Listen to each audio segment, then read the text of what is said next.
안녕하십니까? 안식일이 시작되는 이 시간, 하나님의 이름으로 여러분들을 환영하며 축복합니다. 오늘 저는 이 시간 버림으로 얻는 은혜라는 제목으로 여러분들과 함께 말씀을 나누도록 하겠습니다.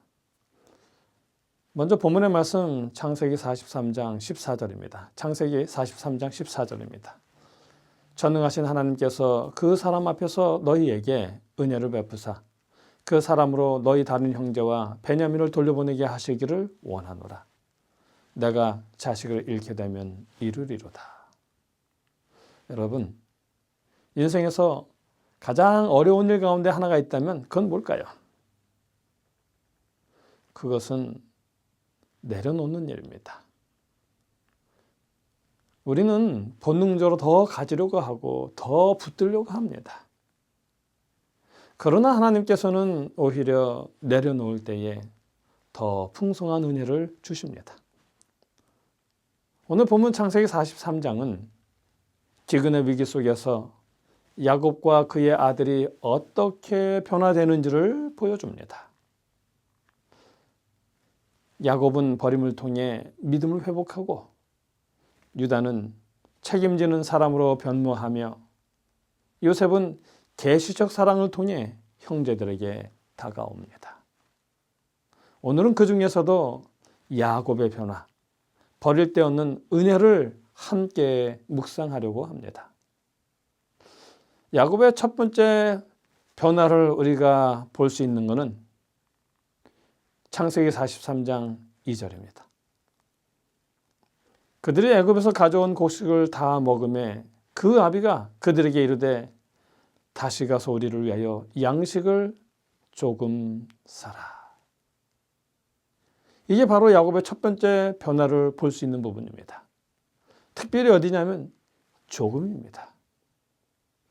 야곱의 변화는 많이에서 조금으로 변화된 것이죠. 이제 양식이 다 떨어졌습니다. 다른 길이 없습니다. 애굽으로 돌아가야만 합니다.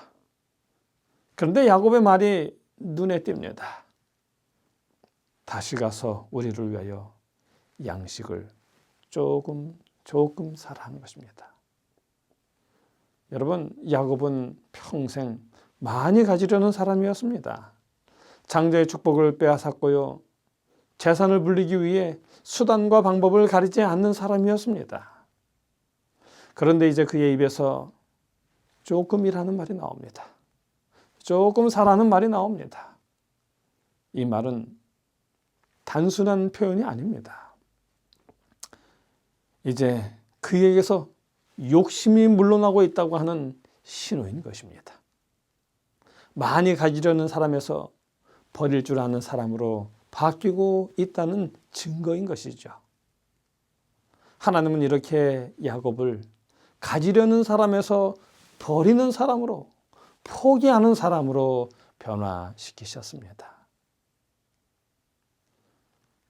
그 다음에 우리가 야곱의 변화에서 그의 결정적인 변화의 모습을 우리가 볼 수 있습니다. 그것은 뭐냐면 베냐민을 내려놓는 것입니다. 그의 인생의 고백 중에서 가장 깊은 고백이죠. 창세기 43장 14절입니다. 창세기 43장 14절이요. 전능하신 하나님께서 그 사람 앞에서 너희에게 은혜를 베푸사 그 사람으로 너희 다른 형제와 베냐민을 돌려보내게 하시기를 원하노라. 내가 자식을 잃게 되면 이르리로다. 여러분, 그동안 야곱은 베냐민을 절대로 보내지 않겠다고 하던 사람입니다. 왜냐하면 아직도 요셉을 잃은 지가 20년이 지났지만 그 상처가 아물지 않았기 때문입니다. 여러분, 베냐민이 어떤 존재입니까? 야곱에게. 여러분, 베냐민은 요셉의 마지막 흔적이었습니다. 그리고 사랑하는 아내 라헬의 마지막 선물이었고요. 야곱의 인생의 마지막 위안이었던 것입니다. 그런데 야곱이 말해요.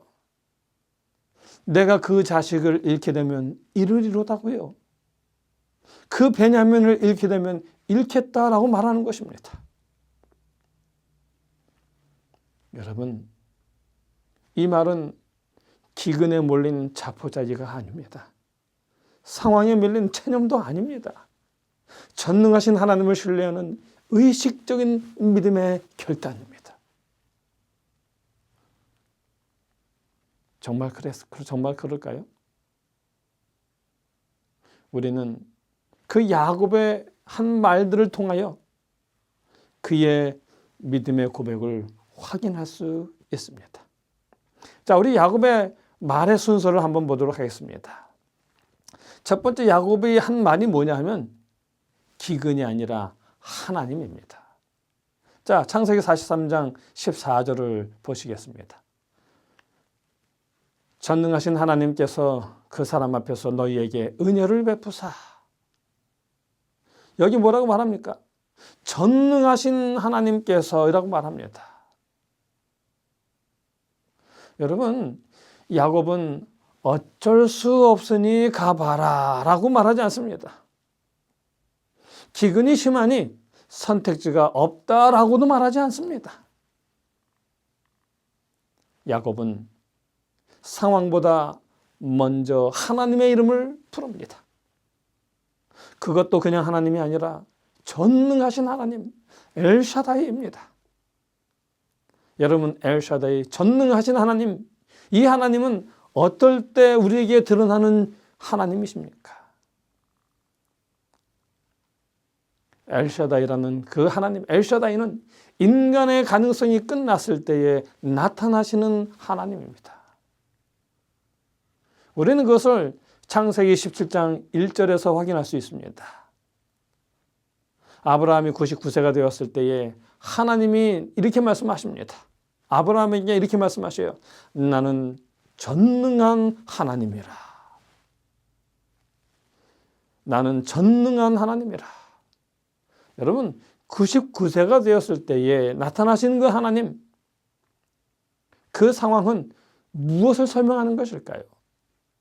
무엇을 말하는 것일까요? 로마서 4장 19절은 우리에게 그것을 이렇게 잘 설명해 줍니다. 로마서 4장 19절입니다. 자기 몸이 죽은 것 같음을 알고도, 여기 말합니다. 자기 몸이 죽은 것 같음을 알고도. 99세라는 말은요, 자기의 몸이 죽은 것 같은 것을 이야기하는 것입니다. 이제는 노력도 계획도 대안도 없는 상태, 모든 문이 닫힌 그 상태라는 것입니다. 인간의 모든 수단과 방법이 다 닫힌 바로 그때에 하나님은 엘샤다이로 아브라함에게 나타나신 것입니다.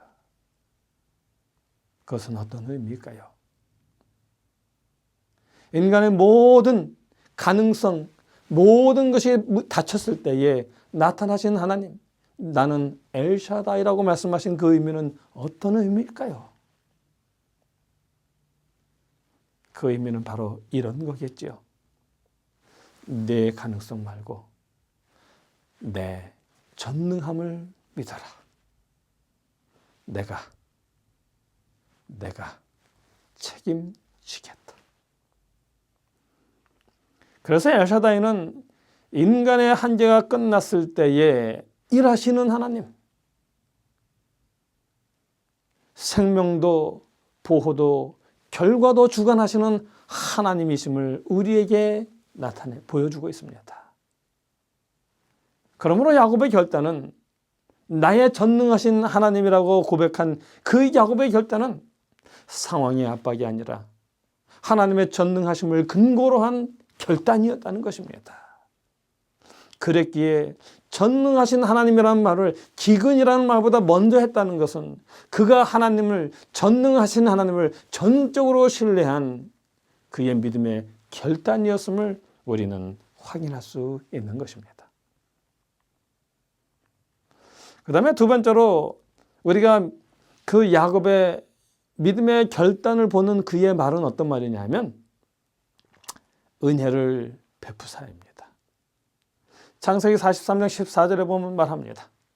전능하신 하나님께서 그 사람 앞에서 너에게 은혜를 베푸사 그 사람으로 너희 다른 형제와 베냐민을 돌려보내게 하시기를 원하노라.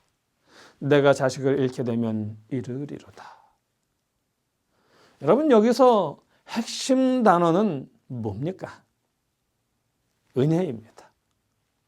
여기서 말하는 핵심 단어는 은혜입니다. 여러분, 은혜는 우리가 통제할 수 없는 영역입니다. 협상할 수 없는 영역입니다. 그 은혜는 전적으로 하나님께만 달려있는 영역입니다. 야곱은 이제 자기의 지혜, 경험, 전략을 내려놓는 것입니다. 자기 모든 것을 다 내려놓고 전적으로 하나님에게 맡기는 것입니다. 이것은 자포자기가 아닙니다. 의존입니다. 의존. 믿음이죠. 즉 야곱은 결과를 계산하지 않았습니다. 야곱의 그 믿음은 응답을 조건으로 하지 않는 그런 결단이었어요. 내가 원하지 아니하는 결과가 맺을지라도 그 결과도 받아들이겠다고 하는 전적인 신뢰의 고백이었던 것입니다. 여러분과 제가 하나님께 그런 믿음의 고백을 할 수 있으면 좋겠습니다. 하나님 이렇게 해주시면이 아니라 하나님 어떠한 결과가 나오든지 간에 나는 전적으로 하나님을 신뢰하고 하나님을 따르겠습니다라고 하는 그런 믿음을 우리가 고백할 수 있게 되기를 간절히 바랍니다. 그 다음에 세 번째로 우리가 야곱의 믿음을 확인할 수 있는 그 말이 뭐냐 하면 잃게 되면 이르리로다라는 그의 말입니다. 그런데 우리가 이 잃게 되면 이르리로다는 이 야곱의 말은 앞에 그가 한 고백들과 함께 읽어야 합니다. 자, 창세기 43장 14절을 보겠습니다. 짧게 요약해서 보면 전능하신 하나님께서 은혜를 베푸사 그리고 한 말이 이거예요. 내가 자식을 잃게 되면 이르리로다. 여러분, 이 말은 하나님께 맡긴 후에 그 결과를 받아들이겠다는 선언입니다. 욥도 그렇게 고백했죠. 여호와께서 주시기도 하시고 취하시기도 하시나이다. 또 에스더도 고백했습니다. 죽으면 죽으리라. 자포자기가 아니라 하나님의 뜻에 자신을 던지는 신앙의 결단이죠. 다니엘도 말했습니다. 그리 아니하실지라도 그리 아니하실지라도 응답을 조건 삼지 않는 절대 신뢰의 고백입니다. 그 아브라함에 대해서는 히브리서 11장 19절에서 이렇게 말합니다. 하나님이 능히 죽은 자 가운데서 다시 살리실 줄로 생각한지라. 결과 너머에 하나님을 바라보는 믿음입니다. 그 너머에 계시는 하나님을 바라보는 아름다운 참된 믿음의 모습이죠. 여러분, 이전에 야곱은 이렇게 말했어요. 창세기 42장 38절 내 아들 베냐민은 너희와 함께 내려가지 못하리니 함께 내려가지 못하리니. 그러나 이제는 다릅니다. 붙잡던 손을 놓고요. 그의 말의 주어가 나에서 하나님으로 바뀌고요. 결과를 감당하겠다고 말합니다. 어떻게 그렇게 했을까요? 상황이 좋아졌기 때문에 그랬을까요? 아닙니다. 상황이 좋아져서가 아니라 믿음이 깊어졌기 때문에 그렇게 고백한 것입니다. 사랑하는 우리 성도 여러분, 믿음은 상황이 좋아질 때 생기는 것이 아닙니다. 믿음은 상황이 설명되지 않을 때 드러납니다. 오늘 우리 앞에도 기근 같은 현실이 있습니다. 불안한 경제, 예측할 수 없는 자녀의 미래, 기도해도 바뀌지 않는 관계와 건강의 문제. 그러나 성경은 묻습니다. 너는 상황을 보고 있느냐? 아니면 전능하신 하나님을 보고 있느냐? 여러분, 야곱은 상황을 모르고 결단한 것이 아닙니다. 그는 그 모든 위험을 다 알고도 말했습니다. 베냐민을 잃을 수도 있다는 모든 사실을 다 알았습니다. 그럼에도 그는 말하기를 전능하신 하나님께서 은혜를 베푸시기를 원하노라. 그리고 한 말이, 내가 잃게 되면 이루리로다. 아니, 하나님이 은혜를 베푸기를 원하신다고 했는데 잃게 되면 잃게 된다는 말이 뭡니까? 은혜를 베푸시면 보호하시겠지요. 이 말은 내가 원하는 은혜가 아니라 하나님이 내게 주기를 원하시는 은혜를 간구하는 것입니다. 지키시는 것도 하나님의 은혜이고 잃게 되는 것도 하나님의 은혜라는 것이지요. 이것이 바로 성숙한 믿음입니다. 성숙한 믿음은 결과를 장담하는 믿음이 아닙니다.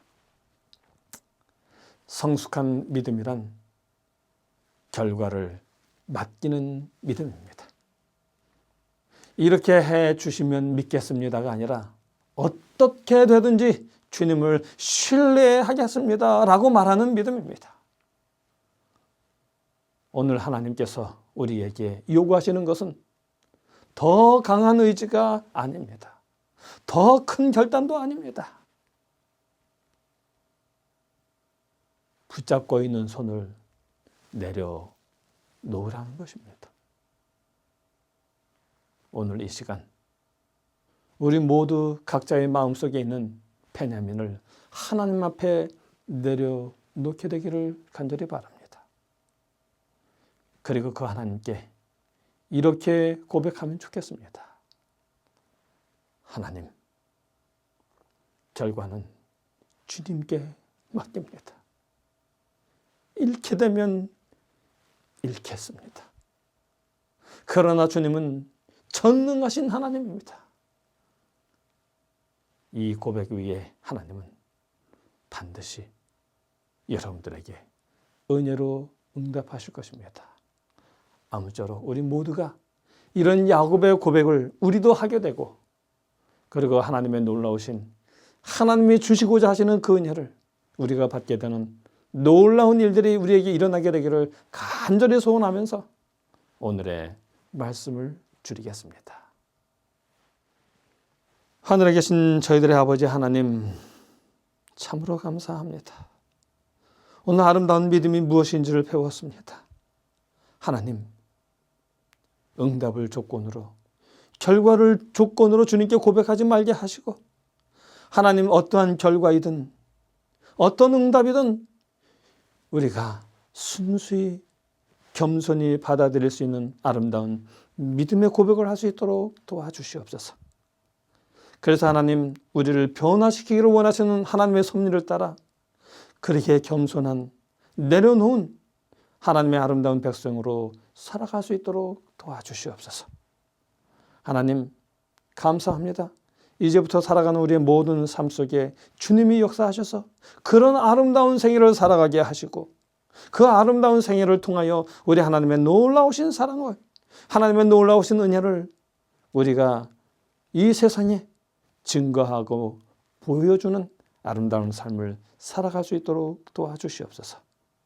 하나님, 다시 한번 오늘 주신 귀한 말씀을 인하여 감사드리며 우리 주 예수님의 이름으로 간절히 기도하옵나이다. 아멘.